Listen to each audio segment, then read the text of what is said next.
Let's look at what people get when they go to the store if they want to lose weight. What do people get? Well, they get fat-free food, fat-free cheese, fat-free yogurt. I mean, look at this also in the cholesterol.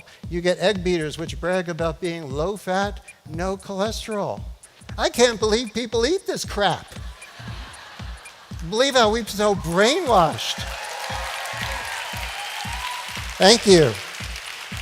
And perhaps worst of all, in the middle, what we've got are cookies. Isn't this great? These are fat-free cookies. You feel like you can eat as much as you want because it has no fat. It's just pure sugar. This is the way we're thinking. And the American Heart Association emphasizes low-fat food, slim or fat-free dairy products. Why? Why do they give us this misinformation?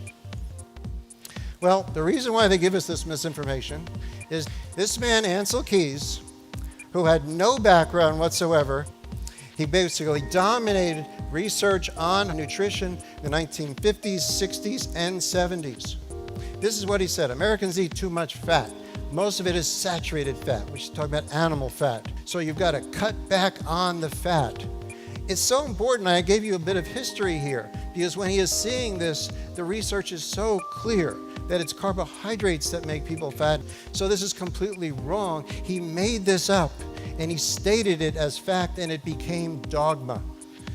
People in France have over 15% of their calories from saturated fat because France is a Mediterranean nation. And what do? You call it the French paradox. In all the studies that I've done in science, the only area of science where I've seen in which data are contrary to the hypothesis, you ignore it. You ignore the data, you keep the hypothesis as dogma, and you just call it a paradox. No other area of science does that. And when you look at what is it the French are eating, the French don't eat olive oil. The French eat butter. That is the primary ingredient in French food. Butter and liver and full-fat cheese. And then what do you see with the result of that? The French are so annoyingly thin. When you look here at the percent of people that are obese, what we've got are Americans right up here. 1/3 of Americans are obese. And we're the country that eats the most low-fat food, and we're the fattest people in the world. And here we've got less than 10% of the French that are obese. The people who eat the most saturated fat are the thinnest people in Western society.